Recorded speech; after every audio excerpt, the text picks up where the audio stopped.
नमस्कार, face to फेसमा स्वागत छ। म शङ्कर पण्डित। पछिल्लो केही वर्ष यता मुलुकको अर्थतन्त्र शिथिल छ। बाह्य क्षेत्रको सूचक हेर्ने हो भने विदेशी मुद्राको सञ्चिति, शोधनान्तर बचत उल्लेख्य रूपमा सुधार हुँदै गइरहेको छ हरेक महिना। तर आन्तरिक अर्थतन्त्र झनझन निराश बन्दै गइरहेको छ। चाडपर्वको समयमै उद्योगी व्यवसायहरू व्यापार नभएको भन्दै चिन्तित छन्। बजार माग आधा खस्किएको छ। उद्योग धन्दा 30 देखि 40% हाराहारीमा मात्र चलेको भन्दै उद्योगीहरू चिन्तित छन्। खुकुलो मौद्रिक नीति र विस्तारकारी बजेट ल्याएको सरकार र राष्ट्र ब्याङ्कले दाबी गरे पनि मुलुकको अर्थतन्त्रमा त्यसको प्रभाव किन पर्न सकेन?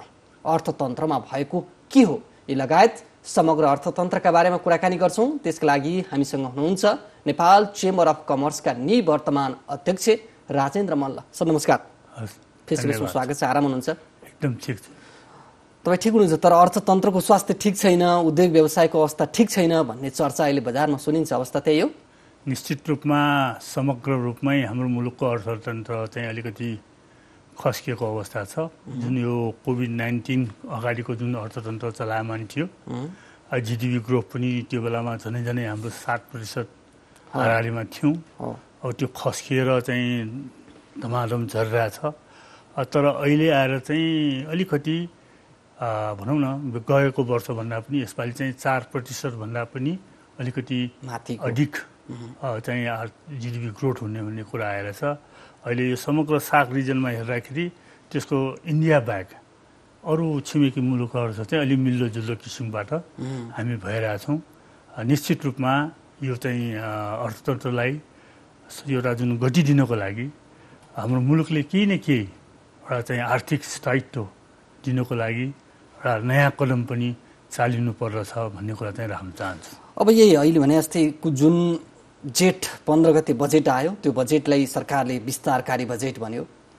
साउनमा राष्ट्र ब्याङ्कले मौद्रिक नीति ल्यायो। त्यो मौद्रिक नीतिलाई खुकुलो र लचिलो मौद्रिक नीति भनियो। त्यो मौद्रिक नीति, खुकुलो मौद्रिक नीति, विस्तारकारी बजेट आउँदा पनि मुलुकको अर्थतन्त्र चाहिँ ठिकठाक भएन। आज पनि उद्योग धन्दा 30 देखि 40%मा सञ्चालन हुनुपर्ने, बजार माग आधाले घट्ने, यो अवस्थामा चाहिँ कमी आएन। कारण के हो? यसमा मुख्य कारण चाहिँ के हो भन्दाखेरि सर्वप्रथम त अब चाहिँ बजारमा हरेक कुरा महँगिएर गयो। नेपालले जे पनि अब आयात गर्नुपर्छ डलरमा चाहिँ हामीले खर्चिनुपर्छ होइन भन्दाखेरि चाहिँ अब डलरको भाउ पनि कताबाट कता पुग्न गयो। समग्र रूपमा चाहिँ अर्थतन्त्र महँगिँदाखेरि जनताको आम्दानी चाहिँ घटेको अवस्था छ। यसको साथसाथै हाम्रो आन्तरिक उपभोग पनि घटेर गएको अवस्था छ। यसमा चाहिँ मुख्य गरी चाहिँ हाम्रो जुन मुलुकको युवाहरू पलायन भएको छ, दैनिकी झन्डै 2100 जति विदेशी भएको छ। त्यसको कारणले पनि हाम्रो इकोनोमीको चाहिँ गतिविधि घटेर अलिकति उद्योग व्यवसाय हरेक क्षेत्रमा इम्प्याक्ट परेको छ। रेमिट्यान्स चाहिँ बढे तापनि आन्तरिक अर्थतन्त्र चाहिँ चलायमान हुन सकेन भन्ने कुरा चाहिँ राख्न चाहन्छु। भनेको रेमिट्यान्सकै कुरा गर्नु सरले, जुन 2 महिनामा 2 खर्ब 63 अर्ब रुपियाँ रेमिट्यान्स भित्रिया छ। त्यो रेमिट्यान्स मूलत उपभोगमा बढी खर्च हुन्छ भन्ने गरिन्छ। त्यस पछाडि गएर शिक्षा, मनोरञ्जन, घर जग्गा जोड्ने लगायतका काममा उपभोग आधाभन्दा बढी खस्किया छ। घर जग्गाको कारोबार शिथिल छ। भनेको त्यो रेमिट्यान्सको पनि उपभोग चाहिँ भएन, अर्थात् कम भयो होइन? निश्चित रूपमा अहिले हाम्रो मुलुकमा जुन वैदेशिक मुद्रा सञ्चिति 21 खर्बभन्दा पनि अधिक भइसकेको छ। र त्यो जुन आएको रेमिटेन्सलाई चाहिँ मुलुकले एउटा चाहिँ आर्थिक गतिविधि वृद्धिको लागि, आर्थिक उत्पादनको लागि, पूर्वाधार विकासको लागि विदेशबाट कमाएका हाम्रा युवा जनशक्तिको रकमलाई एउटा चाहिँ पब्लिक प्राइभेट सेक्टरमा कम्पनी खडा गरेर उत्पादन वृद्धि गर्ने, जलविद्युत परियोजना बनाउने, पूर्वाधार विकास गर्ने जस्ता कुनै पनि योजना बनेन। हामी कहाँ रेमिट्यान्स आयो, कतिपय चाहिँ आएको रेमिट्यान्स चाहिँ उपभोग्य सामग्री, यहाँले भने जस्तै मनोरञ्जनको कुराहरू ल्याउने, घर बनाउने होइन, यस्तो किसिममा मात्र खर्चको अवस्था छ भन्दाखेरि जिडिपी ग्रोथ गर्ने किसिमको क्षेत्रमा यो लगानी हुन सकेको छैन। यसलाई गर्ने विधि चाहिँ छिटोभन्दा छिटो यो नयाँ सरकार जुन नेपाली कङ्ग्रेस, एमाले भएर झन्डै डिटिआईको सरकार गठन भएको छ, केही न केही ठोस कदम चाहिँ ल्याउनुपर्छ। हिजो अस्ति जस्तो चुप लाएर बसेर चाहिँ हुँदैन भन्ने कुरा चाहिँ राख्न चाहन्छु। यो अर्थतन्त्रमा देखिएको यो समस्या आजको होइन, विगत 3-4 वर्षदेखि तपाईँहरू कराइरहनु भएको छ, सरकार कहाँ धाइरहनु भएको छ। हजुर। भले पछिल्लो समय देशको ठुलो दल, दुई ठुला दल कङ्ग्रेस र एमाले मिलेर सरकार बनाएपछि तपाईँहरू उद्योगी व्यवसायमा पनि एउटा आशा थियो, अब चाहिँ अर्थतन्त्र सुधारमा केही होला। निश्चित रूपमा हामी आशामा छौँ। तर अहिलेसम्म 3 महिना भइसक्यो सरकार बनेको, तर अर्थतन्त्रको समस्या त 20को 19 भएको छैन नि, होइन? यस्तो छ, नभएको होइन, गत वर्षभन्दा झिनो रूपले प्रगति भएको छ। जुन किसिमको जनताको उद्योगी व्यवसायको एउटा मनसाय थियो, यो बलियो सरकारले छिटो नै 100 दिनभित्रै के गर्छ भन्ने कुरा त्यो रूपमा चाहिँ हुन सकेको छैन। 100 दिनको जुन एउटा भन्छ नि हनीमुन पिरियड पनि पार भइसकेको अवस्था छ भनेदेखि आउने दिनमा एउटा चाहिँ दिन गन्ती गरेर चाहिँ आर्थिक समृद्धिको लागि यो सरकारले पहल कदमी चाल्नुपर्छ भन्ने कुरा चाहिँ राख्न चाहन्छु। तर सरकारले गर्ने प्रयत्न भए तापनि होइन, हामी उद्योग व्यवसायको मेहनत, जनताको सहभागिता भए तापनि बिचबिचमा नेचुरल क्यालामिटी जुन छ नि, भर्खरै गएको यो बाढी पहिरोको क्षतिले पनि अरबौँको चाहिँ हाम्रो धनजनको क्षति भयो। धेरै हाम्रा दाजुभाइ दिदीबहिनीहरूले मृत्युवरण प्राप्त भयो। हाम्रो मुलुकमा चाहिँ के भने दशामाथि दशा थपिएको छ। त्यही कारण चाहिँ अहिले आउने दिनहरूमा अलिकति एकमुठी कसेर र चाहिँ मुलुकको यो सेवा दिने प्रवृत्ति पनि र जनतालाई एउटा टाइम बााउन्ड एक्सन प्लान बनाएर दिने विधि बनाएर विनियोजित विकास बजेट पनि कनिका छ जस्तो होइन कि एउटा टाइम बााउन्ड एक्सन प्लान बनाएर खर्चिने र चाहिँ ठोस रूपमा 10वटाको ठाउँमा 2-3टा होस्, सलिड हुने किसिमबाट यसरी जानुपर्छ। हिजो जस्तो छ त्यही ठिक छ भनेर रमाएर बस्नु हुँदैन। अन्यथा चाहिँ हामीसँग जुन भएको सञ्चित पनि कतै घट्न गयो भनेदेखि यो देशले चाहिँ ठुलो अर्को एउटा चाहिँ भनौँ न दुःखद घटना अर्को आर्थिक सङ्कट आउन सक्ने अवस्था आउन सक्छ भन्ने कुरा चाहिँ मलाई। अर्को कुरा अब यो जुन विदेशी विनिमय सञ्चितको तपाईँले कुरा गर्नुभयो, 21 खर्ब 52 अर्ब रुपियाँ विदेशी विनिमय सञ्चित ढुकुटीमा थुप्रेर बसेको छ। हरेक महिना 50-60 अर्बले यो बढ्दै गइराखेको छ। यो हेरेर सरकार चाहिँ मुलुकको अर्थतन्त्र ठिकठाक हुँदैछ, विदेशी विनिमय सञ्चित मजबुत भइराखेको छ भनेर देखाएर बसिराखेको छ। त्यो सञ्चितमा रकम थुप्रेर बस्दाखेरि मुलुकको आन्तरिक अर्थतन्त्र चलायमान बनाउन चाहिँ त्यसले कसरी योगदान गर्छ? त्यसको उपयोगको नीति त राज्यले लिइराखेको छैन। यस्तो छ, यो पुँजी भनेको कुनै ठाउँमा थुपारेर बस्यो भनेदेखि त्यसले चाहिँ समृद्धि गर्न सक्दैन। अहिले जुन यो ढुकुटीमा दिन पर दिन चाहिँ विदेशी मुद्राको सञ्चित होइन, रेमिटेन्स आएको 21 खर्बभन्दा माथि भइरहेछ, यसलाई चाहिँ चलायमान गर्ने एउटा नीति ल्याउनु पर्यो। त्यतिकै चाहिँ तिजोरीमा बन्द गरेर राख्नु भएन। यो पुँजी नगद धन भनेको चिज चलायमान हुनुपर्छ। मेरो खल्तीबाट तपाईँकोबाट अर्कोको यसलाई घुमाइराख्ने विधि सरकारले ल्याउनुपर्छ। यतातिर चाहिँ सरकारको कदम ठोस रूपमा अगाडि बढ्न सकेको छैन। केही गर्छु भन्ने कुरा चाहिँ आइरहेछ, हामी त्यसको आशामा छौँ, तर छिटो हुनु पर्यो भन्ने हामी निजी क्षेत्रको आग्रह हो। तर समय त धेरै भएन होइन, विगत 2-3 वर्षदेखि केही समय अघि तपाईँहरू यो विदेशी सञ्चित घटेर श्रीलङ्का बन्छ कि भन्ने त्रासले व्यवसाय खुम्चाउनु पर्ने, अहिले ढुकुटीमा मजबुत हुँदाखेरि पनि त्यसको उपयोग गर्ने राज्यले विगतको बेलामा पनि अब श्रीलङ्का बन्ने अवस्था चाहिँ थिएन हाम्रो। हेर्नुहोस्, कतिपय मिडियामा आए तापनि म त चेम्बर फोरमा भन्ने गरेको थिएँ कि जुन रेमिटेन्स 6 महिना धान्न पुग्नेसम्म भए पनि हामीलाई चाहिँ समस्या हुँदैन। त्यो बेलामा पनि मोटामोटी 7 महिनाको हामीसँग थियो, अधिक थियो होइन।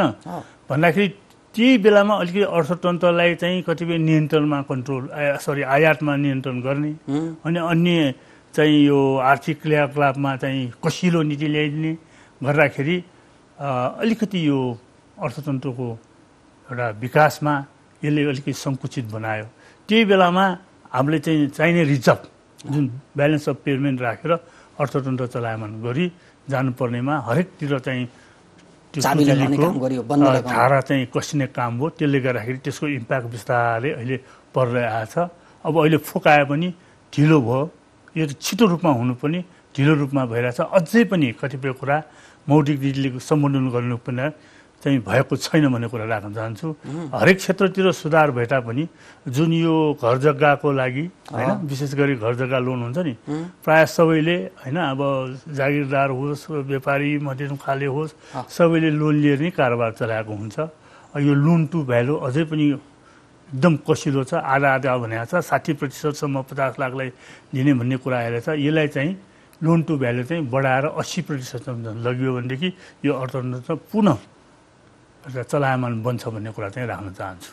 अब यो त्यो विदेशी विनिमय सञ्चितको उपयोगको कुरा गरौँ या अहिले ब्याङ्क तथा वित्तीय संस्थामा थुप्रेर बसेको 5-6 खर्बभन्दा बढी तरलता, अधिक तरलता त्यो उपयोग गर्ने त व्यवसाय नै हुन्। तर अहिले तपाईँहरूले भने जस्तै ब्याजदर घटिराखेको छ। ब्याङ्क तथा वित्तीय संस्थामा तरलता अधिक रूपमा छ, तर त्यो तरलता अधिक भएको बेला कर्जा लिएर व्यवसाय विस्तार गर्न तपाईँहरू व्यवसायीहरू डराइरहनु भएको छ, त्यसको उपयोग गरिरहनु भएको छैन। कारण के हो? यसो छ, विशेष गरी अब यो कोभिडको इम्प्याक्टले गर्दाखेरि जुन किसिमको एउटा ब्याज दरको एकदमै अधिक भयो नि, भर्खरै अहिले चाहिँ सिङ्गल डिजिटमा आइरहेको अवस्था सुखद क्षण आउँदैछ। नत्र भनेदेखि यो 6 महिना अगाडिसम्म हेऱ्यो भनेदेखि यो ब्याज दर चाहिँ 13-14% थियो। भन्दाखेरि 6-7%, 8% त्यो बेलामा कर्जा, कोभिडको टाइममा त्यसरी कर्जा ल्याएको थियो कि त्यसलाई मोटामोटी डबल भएपछि सम्पूर्ण उद्योगी व्यवसायलाई पहिला लिएको ऋण तिर्नु पर्यो नि, त्यसको त्यो सामा ब्याजलाई टालीकरण गर्ने, पुनर्तालिका मिलाउने गर्दै अहिले नयाँ थप ऋण लिएर गर्ने अवस्था बनेको छैन। र चाहिँ यो जुन किसिमको पुरानो लोन र किस्ता बिस्तारै घटेर जान्छ, यो नयाँ लोनमा पनि अटोमेटिकली वृद्धि हुन्छ। केही समय लाग्छ, अर्थतन्त्र पुनः चलायमान हुन्छ भन्ने कुरा चाहिँ म राख्छु। भनेको अब तत्कालै कर्जाको माग भइहाल्ने अवस्था देख्नुहुन्न, बिस्तारै बढेर जान्छ। र किन भन्दाखेरि पहिलाको ऋण चुक्ता गरेर मात्र उद्योग व्यवसाय नयाँ ऋण लिन्छ, ऋणमाथि लिनेर मात्र व्यवसाय गर्नु त भएन।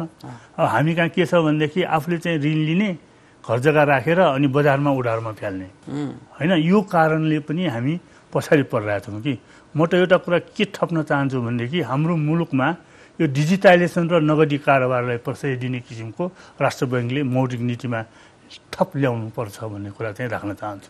तर यो भन्दा भन्दै डिजिटल कारोबारमा लगाएको भ्याटको विषयले गर्दा अहिले डिजिटल कारोबार प्रयोगकर्ता नै निरुत्साहित भइरहेको चर्चा बजारमा छ।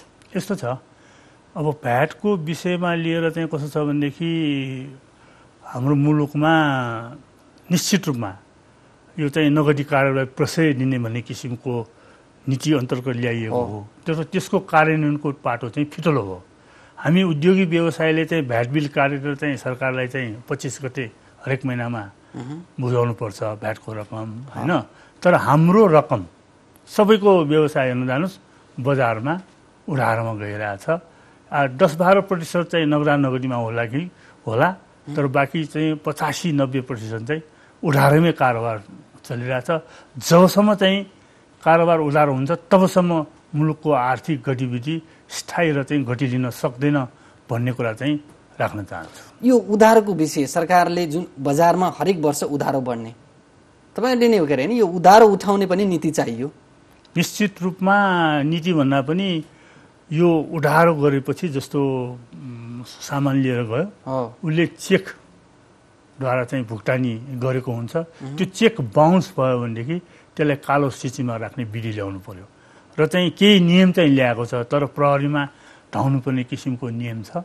म चाहिँ यस्तो कुरा क्लियरली के राख्न चाहन्छु भनेदेखि कसैले पनि चेक जारी गरेको डिसअनर भयो या चाहिँ त्यो नगद हुन सकेन भनेदेखि त्यसलाई चाहिँ जसरी तमसुक बराबर चाहिँ हुन्छ नि जमानामा त्यो अनुसार भुक्तानी भयो भने कि कानुनको दायरामा पर्ने भने जस्तै यो चेक दिएर चेक अनर भएन भनेदेखि कालो सूचीमा राख्ने विधि ल्यायो भनेदेखि हाम्रो मुलुकको अर्थतन्त्र चाहिँ चलायमान भएर जान्छ। र किन यो कुरा मैले राख्न चाहेको भन्दाखेरि उपभोग्य रूपमा र तल्लो तहमा उधारो भनेको छैन, उपभोक्ताले चाहिँ नगदै तिरेर उपभोग गरेको छ। तर यो बिचौलियाले चाहिँ आयातकर्ता र उद्यमीबाट उधारोमा लिने र चाहिँ उसले समयमा पैसा नदिने।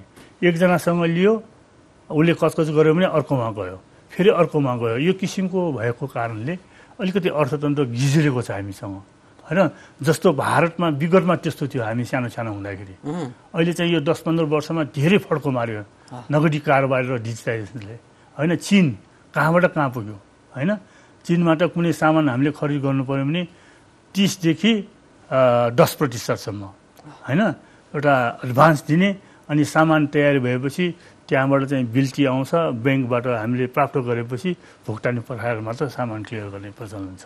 भनेको हाम्रो मुलुकमा पनि केही न केही यो विधिलाई उठाउने विषय चाहिँ व्यवसायिक लागि टाउको दुखाइको विषय हो अहिले। त्यसले निश्चित रूपमा सबैको घर घरमा, व्यवसायको घरमा हेर्नु चिन्ताको विषय त्यही छ होइन। अब कस्तो छ भने कुनै पनि सामान आफूले ल्यायो 20% मुनाफामा बेच्यो होइन, त्यो पैसा कतिपय उठेकै हुन्न अनि वर्षौँ लाग्ने।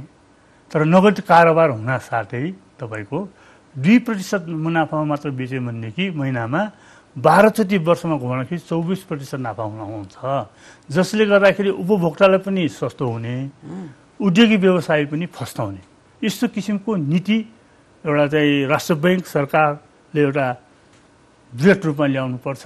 यो भयो भनेदेखि हाम्रो मुलुकको अर्थतन्त्र जुन सुस्त गति भइरहेछ नि, यो त स्वतस्फूर्त रूपमा अगाडि बढ्छ भन्ने कुरा तपाईँको मिडिया मार्फत। अहिलेको मेन समस्या भनेको चाहिँ हाम्रो बजार चलायमान हुन नसक्नुको कारण चाहिँ मानिसको उपभोग गर्ने क्षमता, क्रय शक्ति घट्नु हो कि उत्पादनमै कमी आउनुको कारण हो? के क्रय शक्ति घट्यो, माग घट्यो, उत्पादन पनि घट्न गयो।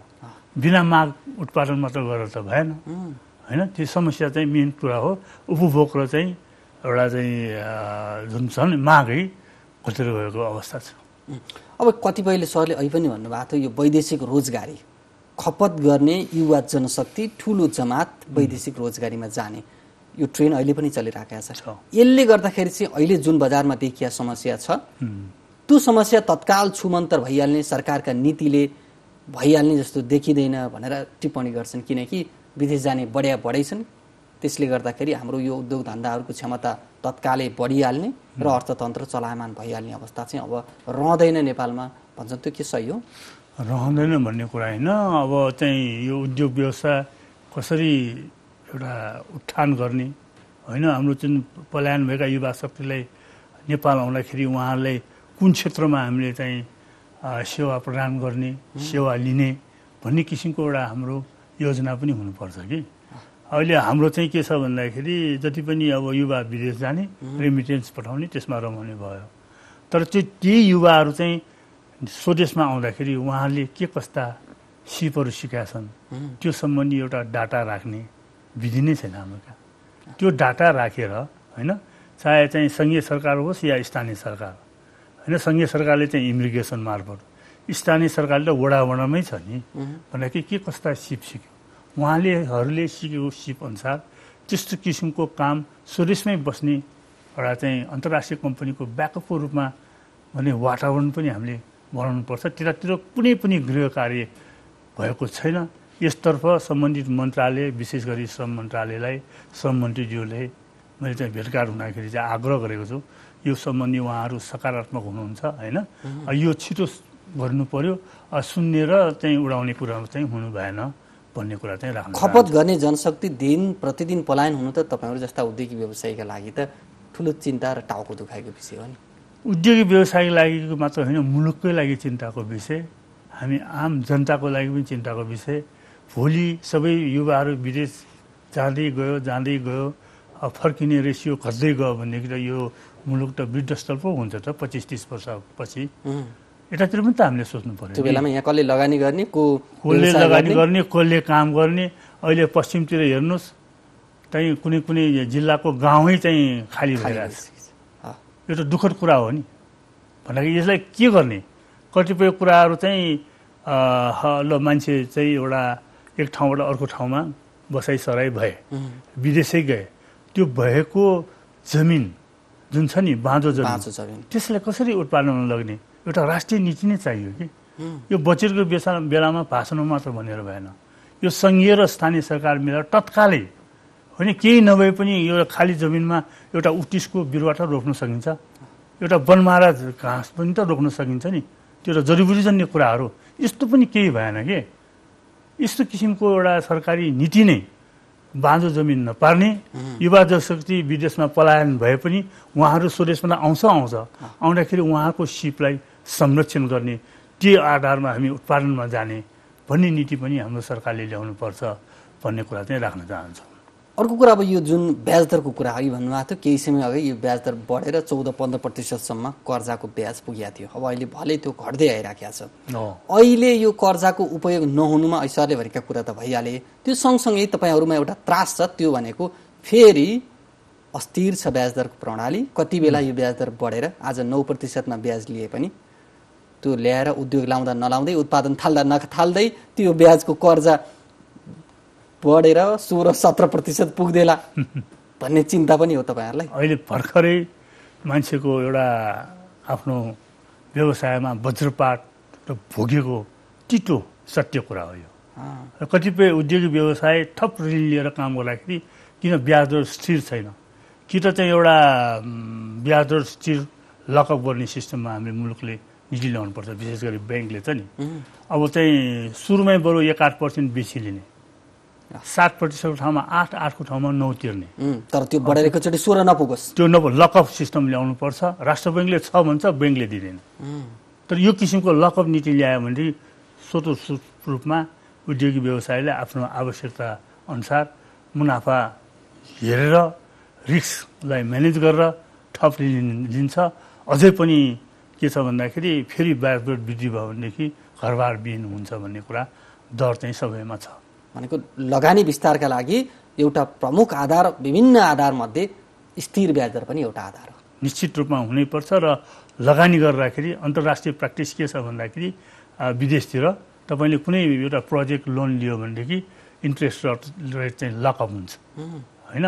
हामी कहाँ लकअप गर्ने विधि छ, तर 1-8वटा ब्याङ्कले धेरैमा क्लाइन्ट हेरेर ठुल्ठुलाले मात्र दिने, सानोसानोलाई त्यो गर्दैन, दिँदैन होइन। यो चाहिँ ठुलो होस् सानो होस्, विधि नियम भनेको एउटै हुनुपर्छ भन्ने कुरा राख्न चाहन्छु। अर्को कुरा, अब सरकारले केही समय अघि मात्रै पूर्व अर्थ सचिव अर्थविद रामेश्वर खनालको संयोजकत्वमा अर्थतन्त्र सुधारका लागि सुझाव दिने एउटा आयोग गठन गरेको छ। यसलाई चाहिँ निजी क्षेत्रले कसरी लिएको छ? निश्चित रूपमा यो राम्रो कुरा हो। यो चाहिँ जुन आयोग बनेको छ त्यसमा हामी जस्तो छाटा सङ्गठन नेपाल चेम्बर अफ कमर्सलाई पनि राखिनुपर्छ भन्ने हामी कुरा सरकारले भनेको छौँ। र चाहिँ हामीले पनि एउटा मुलुकको लागि भोलिन्टरी सहयोग गर्ने हो। र चाहिँ हामी उद्योगिक व्यवसाय भएकोले एउटा चाहिँ सर्पको खुट्टा सर्पले देख्छ भने चाहिँ उद्योग व्यवसायको पिरमर्का यहाँनिर छ भन्ने कुरा थाहा हुन्छ। र सरकारको चाहिँ अनुभव पनि राख्ने, हाम्रो अनुभव पनि सेयर गर्ने, त्यो अनुसार यो ऐन नियम आयो भनेदेखि केही न केही मुलुकले अर्थतन्त्रतिर चाहिँ गतिदिन सक्छ भन्ने कुरा राख्न चाहन्छु। अर्को कुरा, अब यो जुन विभिन्न समस्याहरू जकडिएर बसेका छन्, यो आयोग नै बनिएको छ। अब मुलुकमा नयाँ चरणको आर्थिक सुधारको आवश्यकता महसुस गर्नुभयो तपाईँहरूले? निश्चित रूपमा हिजो हामी जे छ त्यसमा रमाएर बसेर हुँदैन। हिजो अस्तिको हाम्रो आर्थिक नीति कतिपय कुरा सकारात्मक छन्, नभए मुलुक यसरी अगाडि बढ्न पनि सक्दैन। तर के छ भने कतिपय कुराहरूमा यो बिरालोलाई डोकोमा छोपेर सराड्ने गर्ने भन्ने छ नि, हिजो अस्ति यस्तो छ अहिले पनि हुनुपर्छ भन्ने ऐन नियम आर्थिक यो चाहिँ गतिविधिको नियम कानुनले धेरै उद्योग व्यवसाय सुस्त गतिमा गइरहेछ। तपाईँले हेर्नु भने जलविद्युत क्षेत्रदेखि उद्योग धन्दादेखि हरेक क्षेत्रमा मान्छे चाहिँ एउटा स्वतस्फूर्त रूपमा कार्य गर्न पाएका छैनन्। र चाहिँ अहिले आउने आयोग र चाहिँ एउटा सम्मानित सभासदले पनि एउटा चाहिँ सभासदज्यूहरूले पनि के गर्नु पर्यो भनेदेखि एउटा मुलुकको अर्थतन्त्रलाई चलायमानको लागि एउटा आर्थिक विधेयकहरू संसदमा कतिपय कुरा अध्यादेशबाट ल्याएको पनि छ होइन। अब संसदमा विचाराधीन अरू जुन जति पनि बाँकी छन् फास्ट ट्र्याकमा यसलाई चाहिँ संशोधन गरेर ल्याउनुपर्छ। यो भनेको चाहिँ जनताको हितको लागि हो, मान्य सभासदज्यूहरूको लागि पनि हो, उद्योग व्यवसायको लागि पनि हो भन्ने कुरा चाहिँ राख्न चाहन्छु। अब अहिलेको र यसमा एउटा मैले के थप्न चाहिँ यो ऐन नियमको कुरा चाहिँ संशोधन गर्ने विधिमा पनि अध्यादेश ल्याएको पनि तपाईँको ल्यायो, ऐन ल्याए, नियमावली बनाएको छैन कि यस्तो चाहिँ हुनु भएन होइन। अब विभिन्न मन्त्रालयमा ठोकिने रहेछ। हाम्रो लागि त सरकार भनेको एउटा अभिभावक हो, मिलेर जे गर्नु पनि छिटो छिटो गर्नु पर्यो कि यहाँ चाहिँ जुनसुकै कुरा पनि एउटा ढिला सुस्तीको कारणले डुइङ बिजनेस कस्ट बढेर तपाईँको धेरै कठिन परेको छ, महँगो परेको छ। यहाँ त हाम्रो मुलुकमा कस्तो छ भन्दाखेरि एउटा 5 करोड रुपियाँको एउटा चाहिँ पुल निर्माण गर्नको लागि सरकारी बजेट कहिले नपुग्ने कहिले ढिला हुने गर्दाखेरि 5 वर्ष लाग्छ भन्दाखेरि मुलुकले कहिले फड्को मार्ने। अब विदेशतिर हेर्न गयो भने कहिलेकाहीँ हामी चीन पनि जाने गरेका छौँ।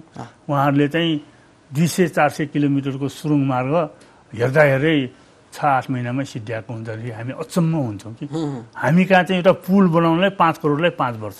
यो चाहिँ दोस्रो रिङ रोड छ नि तपाईँ कलमतिदेखि महाराजगञ्जसम्म, त्यतातिर मैले देखाएको 16 वर्ष भयो बाटो त्यस्तैकै त्यस्तो छ, एक्सपान्सन हुन सकेन भन्दाखेरि हामीले आर्थिक गतिविधि कहिले चाहिँ होइन अगाडि बढ्ला।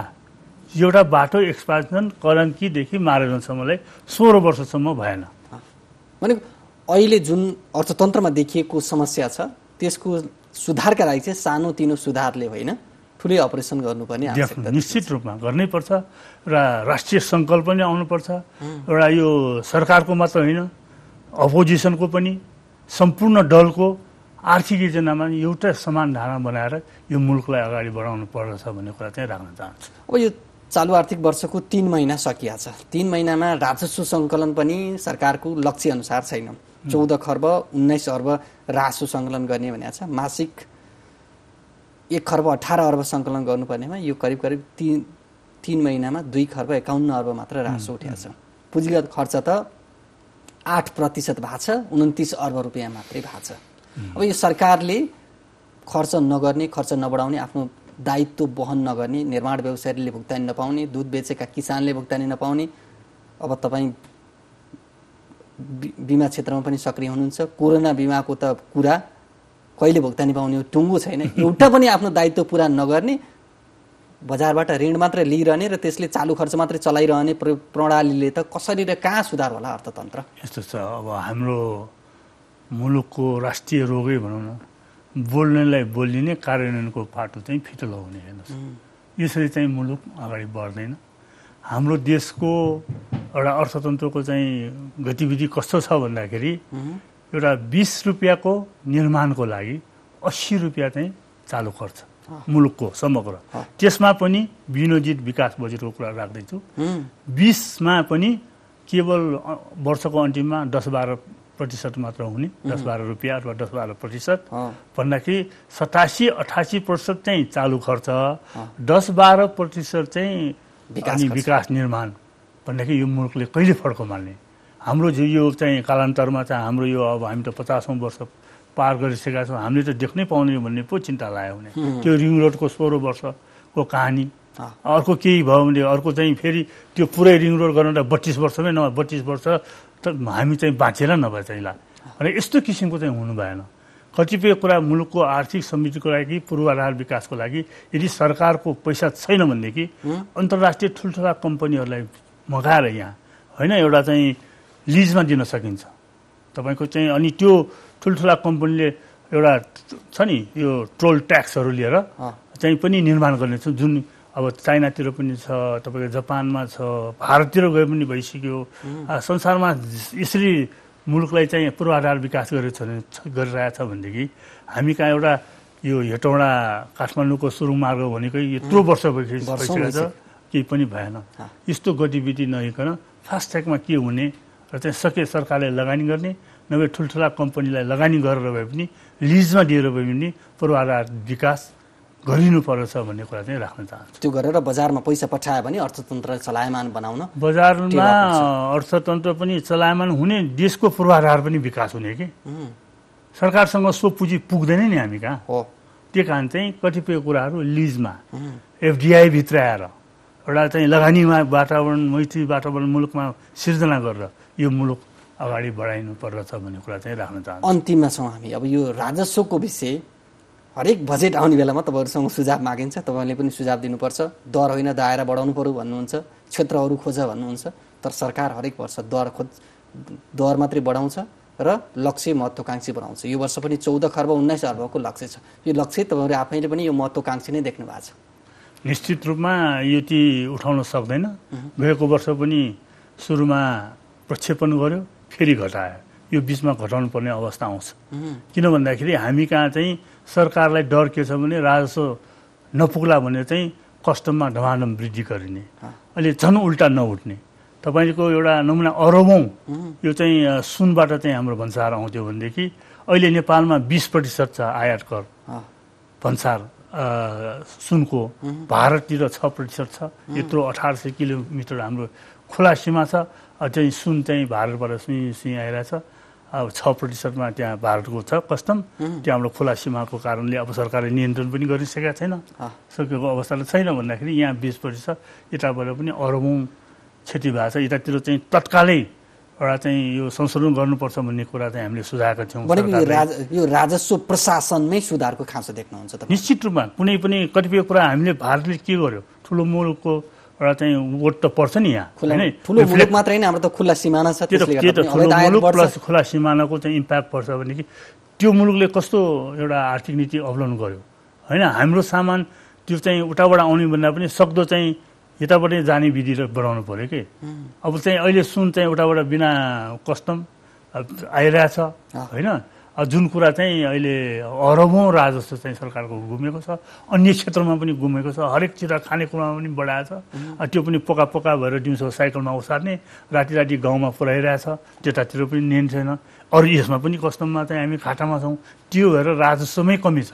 मोटामोटी सरकारले गएको वर्ष सोचेको राजस्वसँग 20% घट्यो भन्दाखेरि यसपालि पनि थप अर्को 20% घट्न बेर छैन भन्ने कुरा चाहिँ राख्न चाहन्छु। जोसु हाम्रो राजस्व नीति समय अनुकूल र व्यावहारिक त्यति देखिँदैन होइन। समय अनुकूल हुनु पर्यो, समय अनुसार चाहिँ त्यसलाई संशोधन गर्नु पर्यो कि छिमेकको इम्प्याक्ट के छ भने त्यो जानु पर्यो। र चाहिँ हामीसँग चाहिँ भनौँ भन्सार चाहिँ अधिक हुने सुनको पनि तपाईँले नमुनाको रूपमा राखेँ, अन्य कुरामा पनि त्यो छ। बिना भन्सारमा यहाँ अहिले नै हाम्रो आउने चाहिँ भन्सारको रेभेन्यू पनि जाने भन्दाखेरि जुन तलबमान खानलाई पनि ढौडो भइरहेछ। अहिले चाहिँ आन्तरिक ऋणबाट चाहिँ तलबमान चलाइरहेको अवस्था छ। यस्तो हुनुहुन्न भन्ने कुरा चाहिँ राख्न चाहन्छु। हस्, समय सकियो। यहाँको महत्त्वपूर्ण समय र समाजलाई धेरै धेरै धन्यवाद सर। हस्, यहाँलाई पनि धन्यवाद। दर्शकवृन्द, उहाँ हुनुहुन्थ्यो नेपाल चेम्बर अफ कमर्सका निवर्तमान अध्यक्ष राजेन्द्र मल्ल। हामीले पछिल्लो औद्योगिक व्यावसायिक अवस्था र समग्र अर्थतन्त्रको सुधारका लागि सरकारले चाल्नुपर्ने पहल कदमीका बारेमा कुराकानी गर्यौँ। फेस टु फेस यही सकिन्छ। बिदा दिनुहोस्। नमस्कार।